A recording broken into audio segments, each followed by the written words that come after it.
Welcome to news అడ్డా. నేను ప్రవీణ్. ముందుగా ఈరోజు ముఖ్యాంశాలు.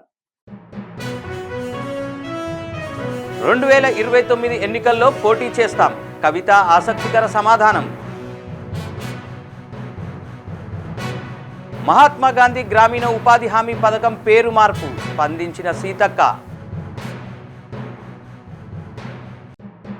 జిహెచ్ఎంసీ డివిజన్ల పెంపును సవాల్ చేస్తూ హైకోర్టులో పిటిషన్.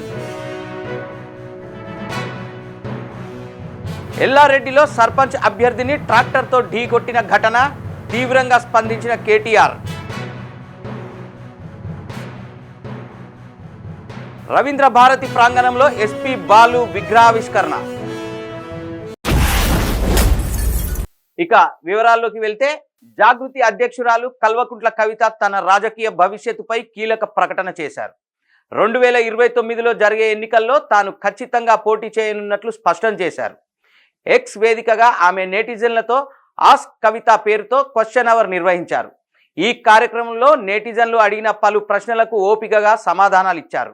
ఈ సందర్భంగా ఓ నెటిజన్, మీ కొత్త పార్టీ పేరు ఏంటి అని ప్రశ్నించగా, ఎలా ఉండాలో మీరే చెప్పండి అంటూ కవిత సమాధానమిచ్చారు. ఈ వ్యాఖ్యలు రాజకీయ వర్గాల్లో ఆసక్తిని రేకెత్తించాయి.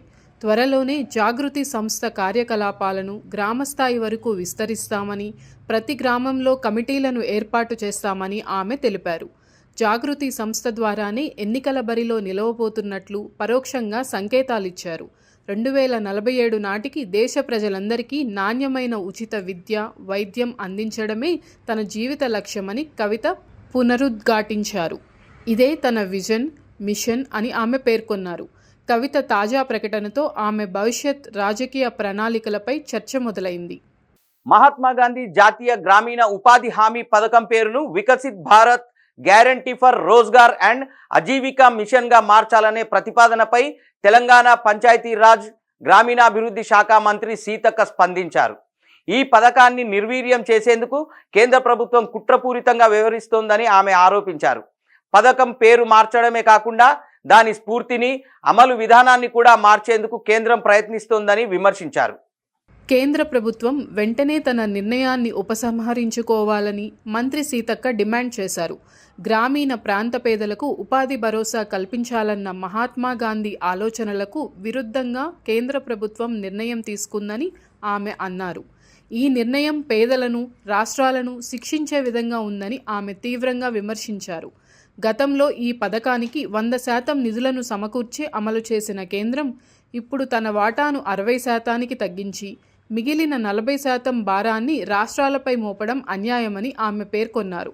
ఈ నిర్ణయం రాష్ట్రాల ఆర్థిక పరిస్థితిపై తీవ్ర ప్రభావం చూపుతుందని మంత్రి ఆందోళన వ్యక్తం చేశారు. కేంద్ర ప్రభుత్వం తన బాధ్యతల నుంచి తప్పించుకునే ప్రయత్నం చేస్తోందని ఆమె అన్నారు.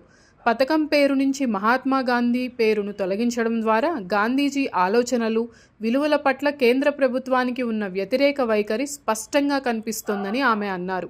మోదీ ప్రభుత్వానికి మొదటి నుంచి ఈ పథకం పట్ల వ్యతిరేకత ఉందని, అందుకే దశల వారీగా ఈ పథకాన్ని బలహీనపరిచే కుట్రలకు తెరలేపారని ఆమె ఆరోపించారు. జిహెచ్ఎంసీ డివిజన్ల పెంపును సవాల్ చేస్తూ తెలంగాణ హైకోర్టులో పిటిషన్ దాఖలైంది. వినయ్ కుమార్ అనే వ్యక్తి ఈ పిటిషన్ దాఖలు చేశారు. ఈ పిటిషన్ అత్యవసరంగా విచారించాలని ఆయన ఉన్నత న్యాయస్థానాన్ని కోరారు. ఈ పిటిషన్పై జస్టిస్ బి విజయసేన్ రెడ్డి విచారణ చేపట్టారు. డివిజన్ల పునర్విభజనలో అభ్యంతరాలను ప్రభుత్వం పరిగణనలోకి తీసుకోలేదని వినయ్ కుమార్ పేర్కొన్నారు. రామ్నగర్ డివిజన్పై తన అభ్యంతరాలను పరిగణనలోకి తీసుకునేలా ఆదేశాలు జారీ చేయాలని పిటిషనర్ కోరారు. అనంతరం ఈ పిటిషన్పై విచారణను హైకోర్టు రేపటికి వాయిదా వేసింది. ఎల్లారెడ్డి మండలం సోమూర్పేట గ్రామంలో బీఆర్ఎస్ సర్పంచ్ అభ్యర్థిని ట్రాక్టర్తో ఢీకొట్టిన ఘటనపై బీఆర్ఎస్ వర్కింగ్ ప్రెసిడెంట్ కేటీఆర్ తీవ్రంగా స్పందించారు. ఈ ఘటనపై తక్షణమే చర్యలు తీసుకోవాలని పోలీసుల అధికారులను ఆయన కోరారు.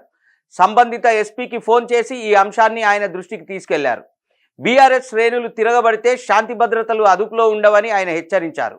కామారెడ్డి జిల్లా ఎల్లారెడ్డి మండలం సోమార్పేట్ గ్రామంలో బీఆర్ఎస్ సర్పంచ్ అభ్యర్థి బాలరాజుని కాంగ్రెస్ మద్దతుతో గెలిచిన సర్పంచ్ పాపయ్య ట్రాక్టర్తో ఢీకొట్టాడనే ఆరోపణలు వచ్చాయి. ఈ నేపథ్యంలో సర్పంచ్ పాపయ్య అభ్యర్థిత్వాన్ని రద్దు చేయాలని డిమాండ్ చేస్తూ బీఆర్ఎస్ శ్రేణులు రోడ్డుపై బైఠాయించి నిరసన తెలిపారు. ఈ ఘటనపై కేటీఆర్ స్పందిస్తూ ఎల్లారెడ్డి బీఆర్ఎస్ పార్టీ నాయకులకు ఫోన్ చేసి ఈ ఘటనలో గాయపడిన నాయకులు కార్యకర్తల ఆరోగ్య పరిస్థితిని అడిగి తెలుసుకున్నారు.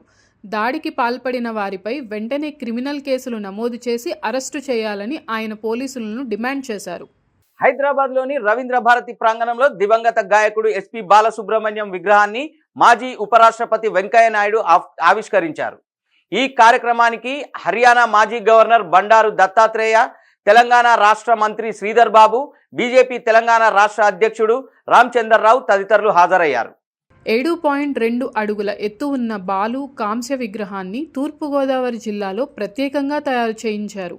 విగ్రహావిష్కరణలలో భాగంగా రవీంద్ర భారతిలో సాంస్కృతిక కార్యక్రమాలు ఆకట్టుకున్నాయి.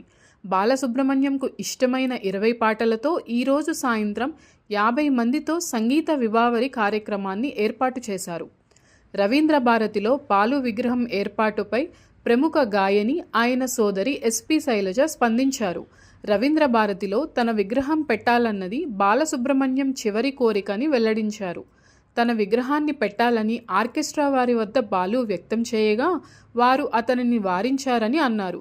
కానీ ఇప్పుడు ఆయన కోరిక నెరవేరిందని ఆమె అన్నారు. తెలుగుని మర్చిపోవద్దని, క్రమశిక్షణగా ఉండాలని ఎస్పి బాలు ఎప్పుడూ చెప్పేవారని అన్నారు. ఇవి ఇప్పటివరకు నా అప్డేట్స్. మరిన్ని వార్తలతో మళ్ళీ కలుద్దాం. నమస్కారం.